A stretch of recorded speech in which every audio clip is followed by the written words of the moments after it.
Hey everybody, Walt Hill back with you again, doing worship team basics for electric guitars. Now this is going to just be some basic things to get you started. If what you've done before is you've played acoustic and you're trying to move to electric, um, electrics become just a staple part of worship team sound. I've been playing electric or guitar in general 25 years now. In churches about 24. I've seen the styles come and go. I've been around a lot of different environments, different styles, all that stuff. So these are some basics to just get you started. Okay.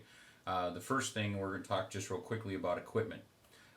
You get around a seasoned player, and they've got 17 pedals, chords going everywhere, and it seems really complicated. The fact is that my experience and observation, most guys playing in church have more pedals than they need. They have more pedals than they know how to actually effectively use. And all that stuff ends up looking fancy so that they can dial in one or two sounds. So, what I'm going to do for this purpose, strip all that back. Got a budget guitar, Ibanez guitar here, a couple $100 new, okay? Straight chord, not even an expensive chord, into totally budget little PV practice amp that's got a clean channel, dirty channel, basic EQ, and a little bit of digital effects in it. And while your intermediate to advanced players completely freak out at this statement, this equipment here, if you know how to use it, will enable you to get started and fill your spot on your worship team. The fact is, when you're playing on your worship team, you're not recording a CD. You're not the only instrument playing. It doesn't make any difference really to the average ear. No one sits around going, "Hey, that's solid state. It doesn't have the warmth of a tube amp." No one's going, "Hey, I don't think that's an actual tube screamer. That seems like one of those digital models of a tube screamer." You can hear all that stuff when you're in the studio, but when you're playing live, don't be intimidated. When you set up to play in worship, okay, and this is real important, you actually, to do 95% of what's going to happen, you only need three sounds on your electric rig.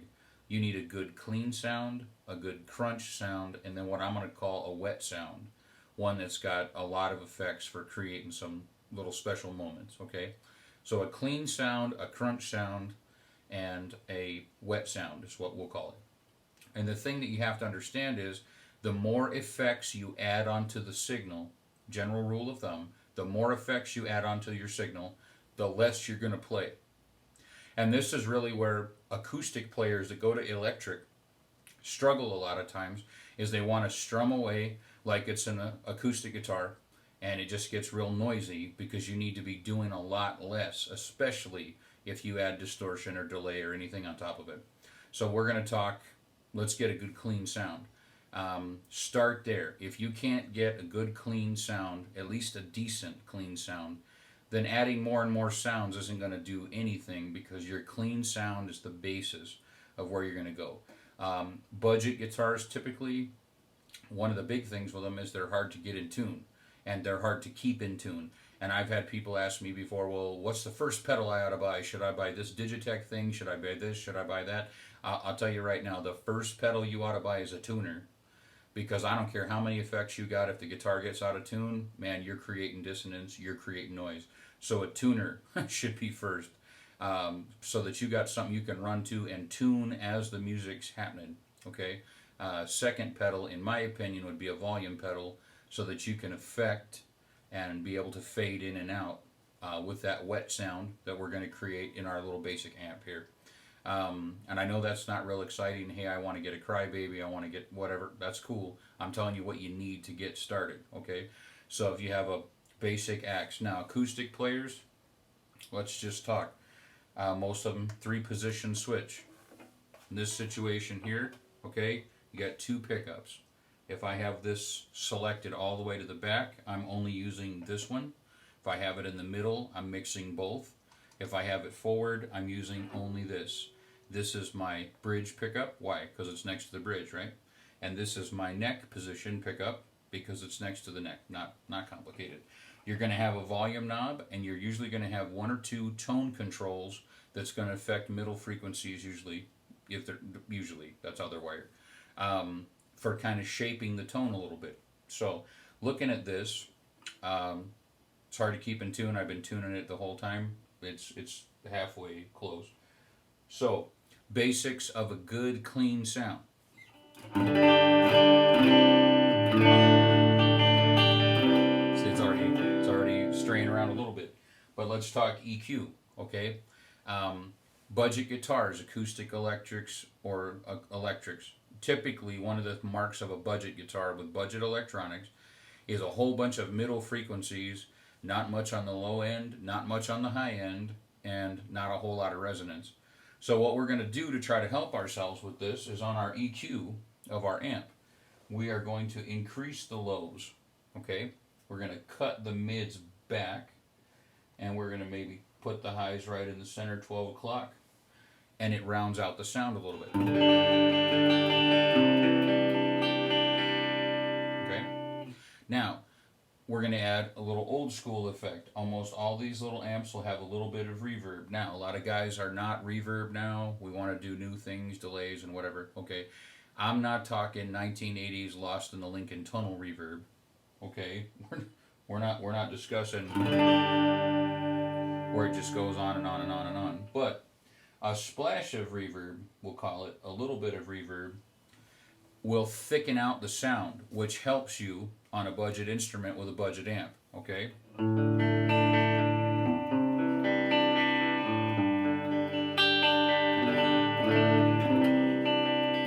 Okay? A lot of times you're going to go to your neck position pickup because it's going to have a fuller bodied sound. It won't be so thin.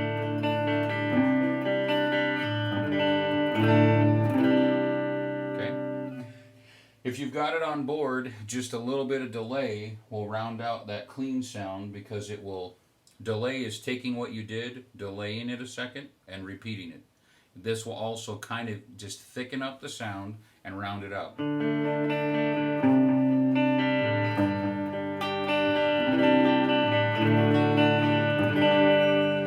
But you'll notice the more effects I add, the less I need to play.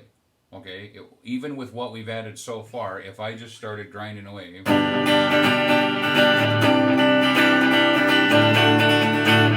horrible. Okay, why? Because there's too much happening. Okay, typically, if that's the rhythm that the acoustic guy is playing, you might arpeggiate the chords on your clean electric channel and just be doing something.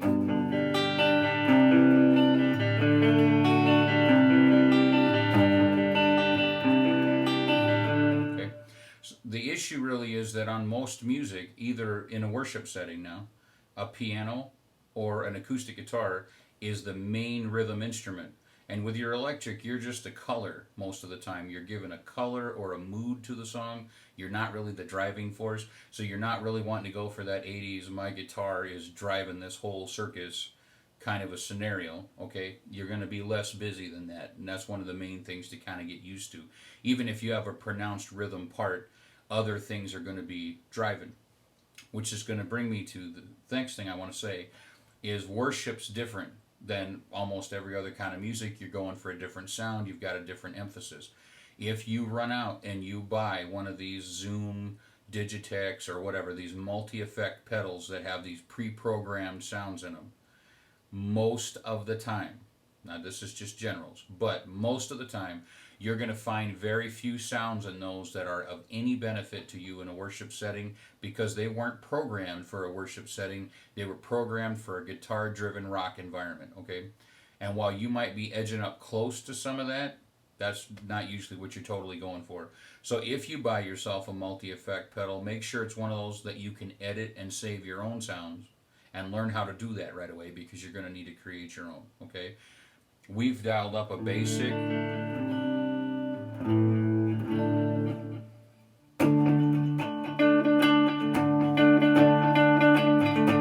Okay.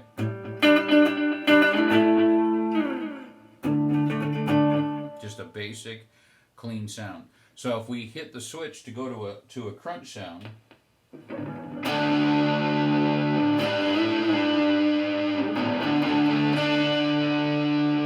already want a little bit less of that delay.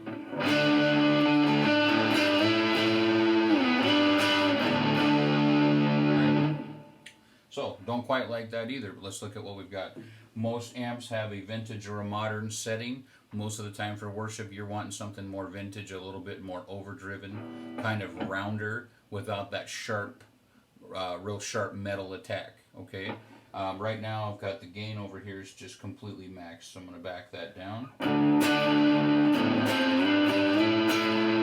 You hear that? Already going out of tune, right? These budget guitars, the tuner is going to be real important. So we're going to dial down the crunch a little bit. Looking for just a clean, a good usable crunch sound. Now, one of the things that's real important, guitar players, please help out your sound man. Stop causing stress. When you change from one sound to another, the goal is not more volume. The goal is a different sound. So you're going to want to try to set it up, whereas if you switch from clean to dirty, the volume is the same and just the sound is changing. So if we're switching here,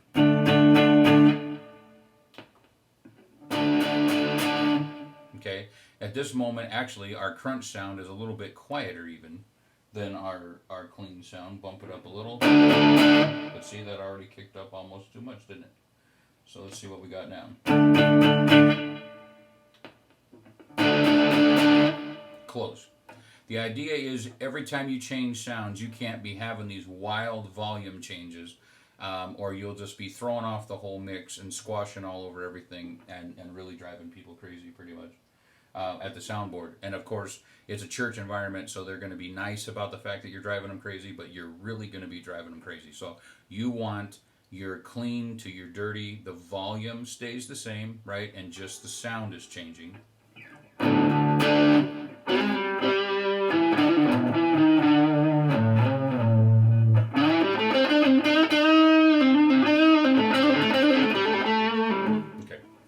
So, one of the things that we're looking for there is now you've got your crunch. Every time you're going to want to do less of it. You're going to want to learn your chord inversions that let you just do. See, that's so out of tune.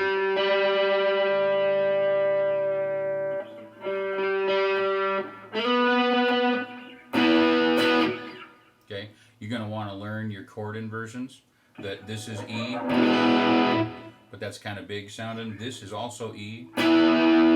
This is E. And this little piece is E. And you're going to want to learn these little pieces. And might put something up about that later. Because a lot of times you're only going to want to do little pieces of the chord when you've got your crunch setting going so that you're not squashing all over everything. And then a wet setting is more for effects. And like if I'm using this amp, traveling around and using it, and I've done that before, played whole gigs in worship with nobody ever noticing, with a microphone sitting in front of this little tiny practice amp. So this can be done. I'll just reach over and my wet, I'll take this delay and reverb and just dial it up. And now I'm looking for something a little bit more for effect.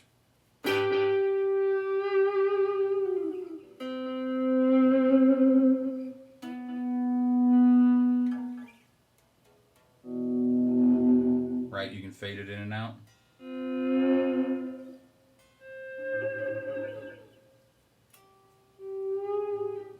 Stuff like that, you know. Get your chord going, fade it in. You know. And it's got enough effect on it now, if you're grinding away on it, you lose distinction.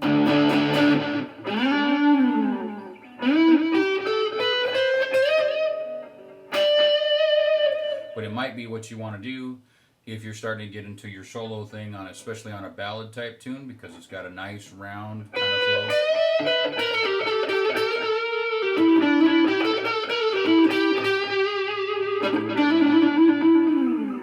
Okay, so that's the basics. You're going to need a clean setting, a crunch setting, and kind of a wet setting, and that'll just get you started playing your electric in your worship team. So good luck with that. And hopefully that helps you out a little bit. I'll talk to you later.